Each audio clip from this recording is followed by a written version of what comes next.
आदाब नाजरीन, मैं मुनज़्ज़ा शाह। आज की ताज़ा खबर में आपका खैर मकदम है। आज की ताज़ा खबर में सबसे पहले बात करेंगे मुंबई हादसे की। मुंबई और अतराफ में भारी बारिश के बाद आई तबाही में अब तक 50 से ज्यादा लोगों की मौत हो चुकी है। मुताद्दिद अफराद अब तक लापता हैं। एनडीआरएफ और नेवी की टीमें राहत और मदद के कामों में लगे हुए हैं। उसके बाद बात करेंगे अहमदाबाद गैस लीक की। अहमदाबाद की एक फैक्ट्री में गैस लीक होने से 7 मजदूरों की मौत हो गई है, जबकि 3 बुरी तरह जख्मी हुए हैं। सीएम शिवराज सिंह ने 4-4 लाख मुआवजे का ऐलान किया है। उसके बाद बात करेंगे बागमती नदी हादसे की। बिहार के समस्तीपुर में बागमती नदी में कश्ती पलट गई। 4 अफराद की लाशें मिली है। 7 अफराद अब तक लापता है। 5 लोग नदी तैरकर बाहर निकलने में कामयाब रहे। और उसके बाद बात करेंगे खेल की दुनिया की। मैं टीम इंडिया को शिकस्त दी गई, लेकिन सीरीज पर हिंदुस्तान का कब्जा रहा। हिंदुस्तान इससे पहले के दोनों मैचों में कामयाब रहा था। बात करेंगे टोक्यो ओलंपिक की। टोक्यो ओलंपिक में हिंदुस्तान का शानदार मुजाहिरा देखने को मिला। टोक्यो में तीरंदाज टीम ने क्वार्टर फाइनल में जगह बना ली। दीपिका और परवीन की जोड़ी ने कमाल दिखा दिया। इसके अलावा और भी कई खबरें शामिल हैं आज की ताजा खबर में।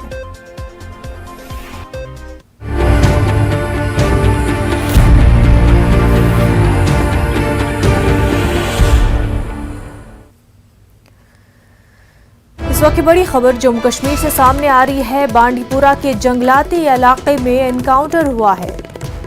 शौक बाबा इलाके में एनकाउंटर हुआ है। मजीद तफसीलात का अभी इंतजार है। आपको बता दें कि बांडीपुरा के जंगलाती इलाके में एनकाउंटर हुआ है। शौक बाबा का ये इलाका है जहां पर एनकाउंटर हुआ है। फोर्सेस को इतला मिलने के बाद जंगलाती इलाके में एनकाउंटर हुआ। हमारे नुमाइंदे सईद हमारे साथ जुड़ चुके हैं। सईद, एनकाउंटर के हवाले से तफसीलात बताएं।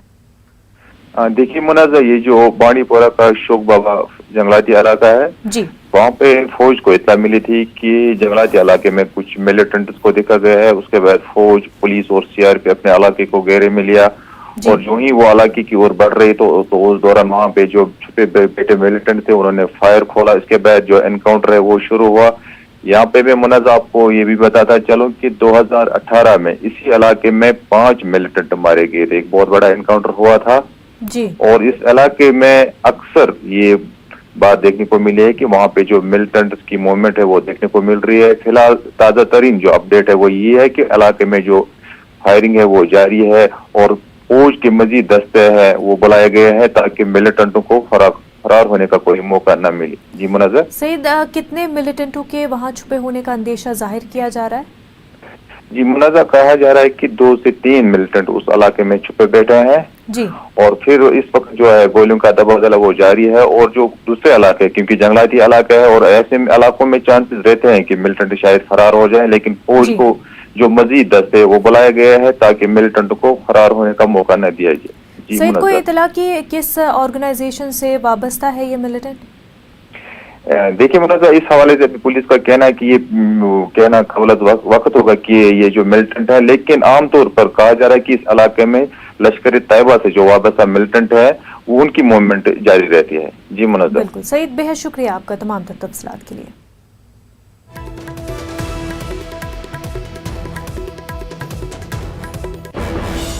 इस वक्त एक और बड़ी खबर आपको बता दें। पुंछ जिले के मनकोट सेक्टर में जमीनी सुरंग धमाका, एक फौजी जवान शहीद हुआ है। शहीद जवान की शिनाख्त कमल वेदिया के तौर पर हुई है। कमल वेदिया का ताल्लुक डोगरा 15 रेजिमेंट से बताया जा रहा है। एक और बड़ी खबर इस वक्त की, पुंछ जिला के मनकोट सेक्टर में जमीनी सुरंग में धमाका हुआ जिसमें एक फौजी जवान शहीद हुए हैं। शहीद जवान की शिनाख्त कमल वेदिया के तौर पर हुई है। कमल वेदिया का ताल्लुक डोगरा 15 रेजिमेंट से बताया जा रहा है।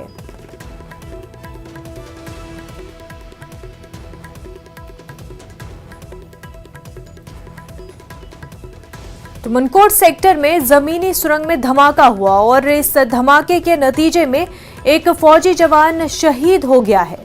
शहीद जवान की शिनाख्त कमल वेदिया के तौर पर हुई है। आपको बता दें कमल वेदिया का ताल्लुक 15 डोगरा रेजिमेंट से बताया जा रहा है।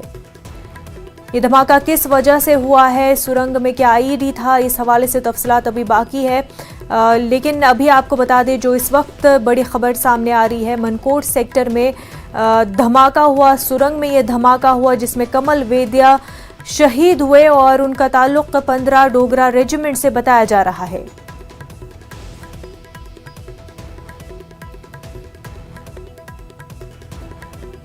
मज़ीद तफसीलात का अभी इंतज़ार है, आखिरी रसूमात के हवाले से, जस्दे खाकी के हवाले से तफसीलात का अभी इंतज़ार है। और सुरंग में किस तरह से ये धमाका हुआ जानेंगे हमारे नुमाइंदे मनीष शर्मा से। मनीष, किस तरह से धमाका पेश आया जिसमें एक जवान जो है शहीद हो गए हैं? जी मनोज, ये पुंछ जिले का कृष्णा घाटी सेक्टर है।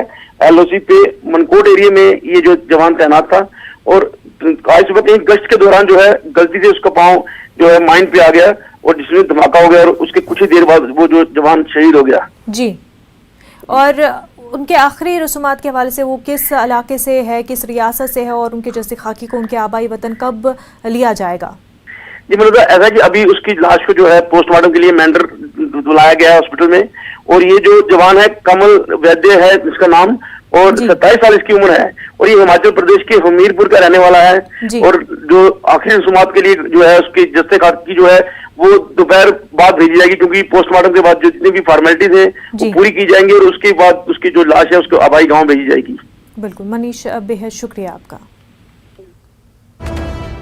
आगे बढ़ते हैं। मुंबई और अतराफ में भारी बारिश के बाद आई तबाही में अब तक 50 से ज्यादा लोगों की मौत हो चुकी है। सबसे बड़ा हादसा रायगढ़ में हुआ, जहां लैंडस्लाइड में 36 अफराद की मौत हो गई है। महाराष्ट्र में अमवात की तादाद में इजाफा हो सकता है। मुतादिद अफराद अब तक लापता है। कई इलाके के लोगों को महफूज मकाम पर मुंतकिल कर दिया गया है। ज्यादातर लोग अभी भी परेशानियों का सामना कर रहे हैं। NDRF और नेवी की टीमें राहत और मदद के कामों में लगे हुए हैं।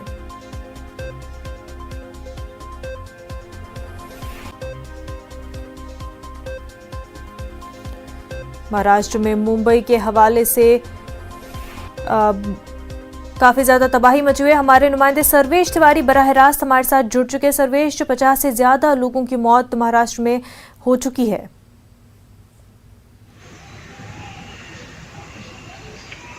देखिए उन्ना जी, अभी जो कल देर शाम तक 7 बजे की बात करें तो तकरीबन 71 लोगों की मौत हुई थी। लेकिन इस पूरी देर के घटनाक्रम के बाद जितने भी जांच एजेंसियां, चाहे NDRF की टीम हो, चाहे नेवी की टीम हो, चाहे आर्मी की टीम हो, अब तक तो जो ताजा जानकारी सामने खुलकर आई है उसके मुताबिक पूरे महाराष्ट्र में 129 लोगों के करीब मौत हो चुकी है। और अभी भी महाराष्ट्र के जो रेड जोन कुछ इलाके हैं जैसे कोल्हापुर, सातारा, रत्नागिरी, कुछ इलाकों को अभी भी रेड जोन में रखा गया है और कुछ इलाकों में आने वाले 2 दिनों में ऑरेंज अलर्ट जारी किया गया है। महाराष्ट्र के जितने डैम हैं वो पूरी तरह से लबालब भरे हुए हैं। उनका जो 10,000 के करीब कह सकते हैं क्यूसेक जो पानी है, जो ऑटोमेटिक जो डोर होता है उनका कभी भी उनको खोला जा सकता है।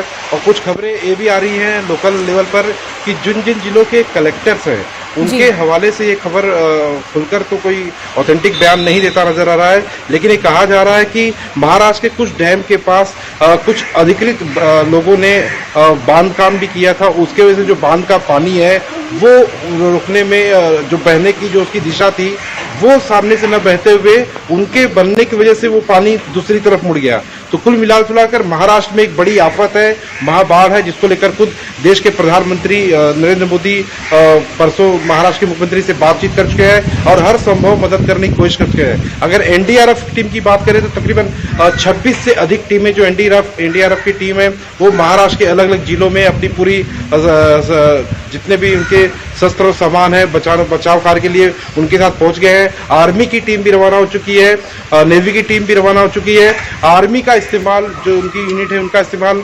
महाराष्ट्र के उन जिलों के लिए किया जा रहा है जहां पर जल जमाव की एकदम बड़ी स्थिति बनी हुई है, जहां पर खाना पहुंचाना है, जहां पर लोग नहीं पहुंच सकते, वहां पर उनको कई लोगों को हेलीकॉप्टर से निकाला जा रहा है। और जो आंकड़े अभी तक सामने आ रहे हैं उनिजा जी, तकरीबन अभी भी कम से कम 4 से 5 हजार जो लोग हैं अलग अलग जिलों के जो गांव में लोग हैं वो अलग अलग लोग फंसे हुए हैं। हालांकि 129 लोगों की जानकारी जरूर सामने आई है। महाराष्ट्र सरकार ने 5 लाख रुपए हर मृतक परिवार को देने की घोषणा भी कर दी है। लोगों को इलाज फ्री में घोषणा की है और अब बात करते हैं नजदीकी जो त्योहार आ रहे हैं गणपति को लेकर। अब जो ताजा जानकारी आई कि जो महाराष्ट्र का कोकण रूट है वहां पर रत्नागिरी इस दौरान जो लोग आवाजाही करते हैं गणेश उत्सव त्योहार के लिए या नजदीकी जो रक्षाबंधन है, ऐसी जानकारी तकरीबन 7 से 8 हजार लोग रेलवे के जो अलग अलग सफर करने वाले थे वो लोग अलग अलग फंसे हुए हैं, उनको निकालने के लिए भी जांच एजेंसी अपनी पूरी तरह से जुटी हुई है। कुल मिलाजुला कर स्थिति काफी दयनीय बनी हुई है।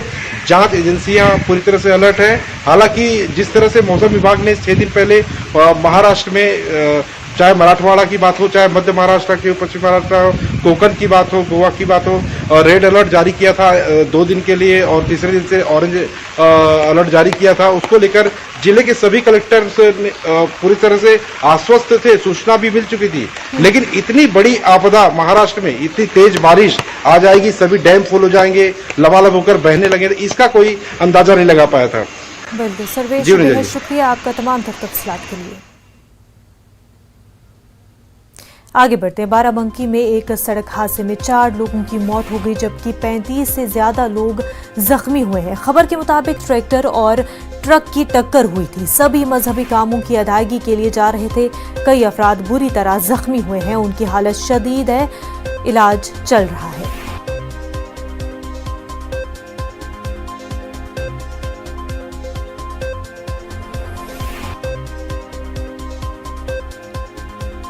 वहीं बिहार के समस्तीपुर में बागमती नदी में कश्ती पलट गई। 4 अफराद की लाशें मिली हैं। 7 अफराद अब तक लापता है।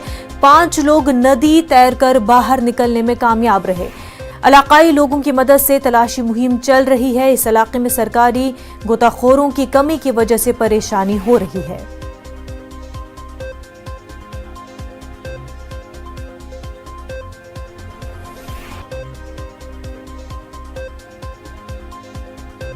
के बाद आपका खैर मकदम है। अहमदाबाद की एक फैक्ट्री में गैस लीक होने से 7 मजदूरों की मौत हो गई जबकि 3 बुरी तरह जख्मी है। सीएम शिवराज ने अफसोस का इजहार करते हुए 4-4 लाख मुआवजे का ऐलान किया है। 3 जख्मियों को अहमदाबाद सिविल अस्पताल में दाखिल कराया गया है। हमारे नुमाइंदे हरमेश इस वक्त हमारे साथ जुड़ चुके हैं। हरमेश, अहमदाबाद की फैक्ट्री में गैस लीक हुआ है, क्या वजूहात इसकी बताई जा रही है और कितना नुकसान हुआ है? जी, गुजरात का अहमदाबाद का शहर है। जो अहमदाबाद शहर है उसका जो ग्रामीण एरिया है वहाँ पे जो बारेजा गांव आया हुआ है, वहाँ की ये घटना है। और ये जो मंगलवार रात को ये जो परिवार है, जो मध्य प्रदेश का परिवार है, वो सो रहा था। उस टाइम पे गैस लीक हुआ और बाद में किसी को ये मालूम पड़ा था और गैस लीक के कारण वो लोग उनको बताने गए। तब उन लोगों ने लाइट की थी और जैसे ही उन लोगों ने स्विच दबाई तुरंत ही ब्लास्ट हुआ था। और ये जो ब्लास्ट हुआ उनके कारण ये जो परिवार के लोग हैं वो परिवार के लोग ज्यादा जख्मी हुए थे। जो यहाँ के रहने वाले उनके साथ बात की जाए करना चाहूंगा। क्या पूरी घटना थी, किस दिन ये घटना बनी थी, कितने लोगों की डेथ हो गई है? सर डेथ तो सर मुझे पता नहीं कितने लोग हो गए हैं। सर रात को करीब 1 बजे के करीब वो गैस जो कुछ लीकेज हुआ वो हो गया। सर मैं तो रात में जगा तो मैंने लोगों ने जगाया कि भैया गैस लीकेज होगी, क्या हुआ, आगे लगी। तो मैं निकला तब तक आगे बुझ गई थी। तो लोग बाहर निकले, पूरे जले हुए थे। तो मैंने 108 को फ़ोन लगा दिया, बोले भैया यार रो रहे थे। मैंने बोला 108 को फ़ोन लगा, तब तक 108 आ गई तो उन लोगों को लेके चली गई। ये एक ही परिवार के कितने लोग यहाँ पे रहते हैं और ये लोग क्या काम करते हैं? सर बादाम फैक्ट्री में जाते हैं लोग। करीब एक परिवार के 15-20 लोग हैं। लोग तो एक साथ में आए थे, अब कुछ वो लोग अलग हो गए, ये लोग साथ वाले हैं। बिल्कुल। तो ये जो घटना बनी थी तब माहौल इतना भयानक था कि यहाँ पे रहने के लिए जो अलग लोग हैं उन लोगों ने फायर ब्रिगेड को जान नहीं की थी, लेकिन उन लोगों ने 108 को फोन किया था। ये दृश्य में आपको दिखाना चाहूंगा। जो स्पॉट है वहाँ के ये विजुअल्स है कि जहाँ पे ये घटना बनी थी। यहाँ पे ये जो चौल टाइप जो मकान आए हुए हैं वहाँ पे ये लोग मजदूर लोग रहते थे और यहाँ पे नजदीक में जो फैक्ट्री आदि है वहाँ पे वो लोग मजदूरी करने जाते थे और जब वो लोग रात को सो रहे थे तब ये घटना बनी थी। हालांकि बात की जाए तो यहाँ पे जो परिवार के लोग थे, जो पूरा परिवार था वो मध्य प्रदेश का रहने वाला था और यहाँ पे काजू की जो फैक्ट्री है वहां पे वो लोग रहते थे। हालांकि जो 7 लोगों की मौत हुई है और साथों साथ जो 3 लोग हैं वो उन लोगों को भी अभी हॉस्पिटल में भर्ती किया है। बंस वार्ड है, बंस वार्ड में उनकी सारवार चली है, लेकिन सभी जो 3 लोग हैं उनकी क्रिटिकल कंडीशंस होने की जो जानकारी है वो अभी मिल रही है। जी बिल्कुल हरमेश, बेहद शुक्रिया आपका तमाम तफसीलात के लिए। आगे बढ़ते हैं। तेलंगाना के जिला नागर कर्नूल के चनारम गेट के करीब भयानक सड़क हादसा पेश आया। मुखालिफ समत से आने वाली 2 कारें एक दूसरे से टकरा गई। इस हादसे में 8 अफराद की मौत हो गई है, जबकि दीगर 2 अफराद शदीद जख्मी हो गए हैं। इस हादसे में हलाक होने वालों का ताल्लुक हैदराबाद के मुख्तलिफ इलाकों से है। हादसे पर वज़ीर-ए-आज़म नरेंद्र मोदी के अलावा वज़ीर आला KCR ने गहरे दुख का इजहार किया है। महलूकीन के अहल खाना को फीकस 2 लाख रुपए और जख्मियों को 50,000 रुपए देने का ऐलान किया गया है।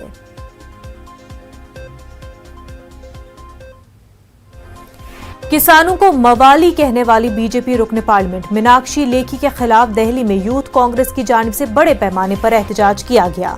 एहतजाजी यूथ कांग्रेस के कारकुनों ने बीजेपी MP से इस्तीफे का मुतालबा किया है। एहतजाजी यूथ कांग्रेस के कारकुनों ने कहा कि बीजेपी लीडर्स कभी किसानों को दहशतगर्द कहते हैं तो कभी मवाली और कभी देश के गद्दार कहते हैं। उन्होंने कहा कि किसानों के एहतजाज को नाकाम बनाने की ये एक साजिश है।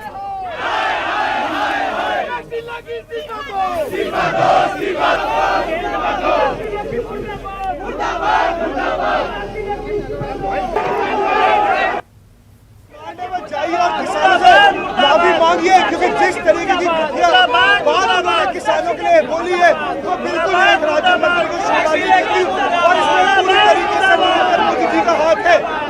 जिस तरह मीनाक्षी लेखी जी ने किसानों का अपमान किया है और लोगों को अपमान किया है जिनकी वजह से वो खाना खाती है, इनकी सोच ये बताती है कि वो मंत्री पे रहने के लिए बिल्कुल काबिल नहीं है। उनको तुरंत इस्तीफा दे देना चाहिए। वो एक्सटर्नल अफेयर मिनिस्टर है जो बार बार ऊपर रहते हैं, उनको पता भी नहीं है कि किसान कैसे मेहनत करके खाना बनाता है, खेती करता है, उनको रोटी प्रदान करता है। हम इसकी कड़ी निंदा करते हैं और कहते हैं कि इनको तुरंत प्रभाव से इस्तीफा दे देना चाहिए। मीनाक्षी लेखी जी ने किसानों को मवाली कहा है। अगर किसानों को मवाली नरेंद्र मोदी जी एक मंत्री कहते हैं, इस्तीफा देना पड़ेगा मीनाक्षी लेखी को। अगर नरेंद्र मोदी इस्तीफा नहीं लेते। वहीं टोक्यो ओलंपिक में हिंदुस्तान का शानदार मुजाहरा देखने को मिला। टोक्यो में तीरंदाज टीम ने क्वार्टर फाइनल में जगह बना ली है। दीपिका और परवीन की जोड़ी ने कमाल दिखा दिया है। चीन के खिलाड़ियों को मात देकर क्वार्टर फाइनल में अगले मैच में उनका सामना कोरियाई खिलाड़ियों से होगा। दीपिका की वालिदैन का कहना है कि वो काफी खुश हैं और आगे की कामयाबी के लिए दुआगो हैं। टोक्यो ओलंपिक में मिक्स डबल्स तीरंदाजी में शानदार जीत के आगाज के बाद रांची में दीपिका के घर में उत्साह का माहौल है, साथ ही भक्तिमय माहौल भी है। हमारे साथ दीपिका की मां हैं, हम उनसे बात करेंगे। हालांकि कुछ भी बात करने से इनकार कर रही हैं, सिर्फ हाथ जोड़े खड़ी हैं। क्या कहेंगी आप? जय माता दी। और क्या दुआ दे रही हैं यहाँ से? बस यहाँ से इतनी दुआ दे रहे हैं कि माता रानी बस विजय करे और मेरे तरफ से सब बच्चों का आशीर्वाद है और मेरी माँ है, माँ से प्रार्थना है कि बस उसकी विजय करे और मेरा जय माता दी का प्रार्थना है।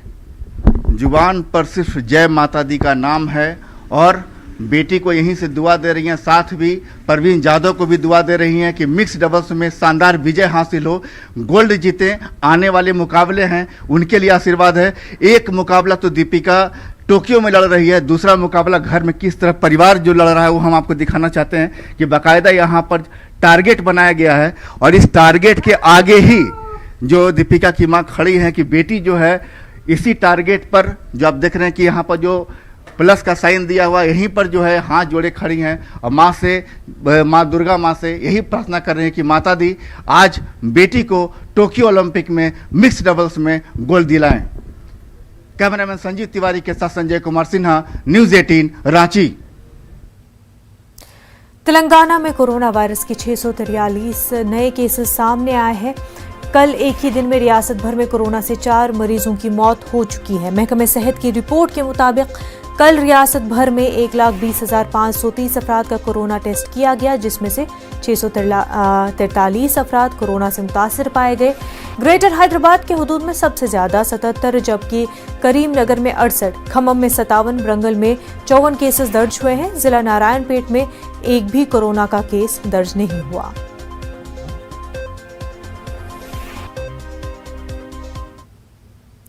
रूट में ग्रीन बसें चलेंगी। पटना और अतराफ के अजला में CNG बसों पर अब लोग सफर कर सकेंगे। सीएम नीतीश कुमार इन बसों का इफ्तिताह करेंगे।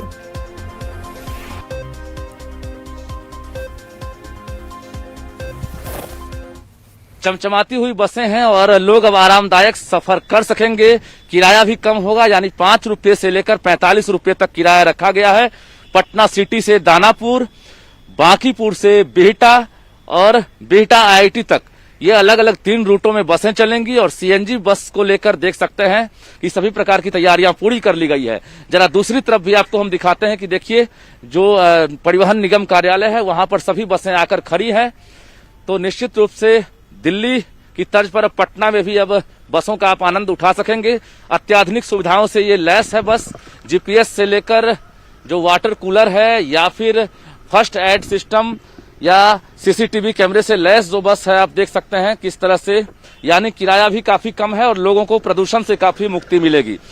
राज्य सरकार का प्रयास भी है कि प्रदूषण मुक्त बनाया जाए शहर को। यही वजह है कि CNG बसें जो है बड़ी संख्या में यहाँ पर लाई गई है और कुल कोरोना वबा के दौरान बाहमी इमदाद और इन्हिसार का जज्बा मुस्तहकम हुआ है। मुल्क इस वबा से मुत्तहिद होकर मुकाबला कर रहा है। टीकाकारी के ऐलान के बाद हम बेहतर ताउन करें जिससे हम कोरोना को मात देने की जानिब कदम बढ़ा सकें। नेटवर्क 18 इस मुहिम में हर कदम पर आपके साथ रहेगा। जब तक सभी महफूज नहीं होते तब तक कोई भी महफूज नहीं होगा और इसी सोच की बुनियाद पर हमारी मुहिम संजीवनी का मकसद ये यकीनी बनाना है कि वैक्सीन पाना सभी हिंदुस्तानियों का हक है। बता दें आपको कि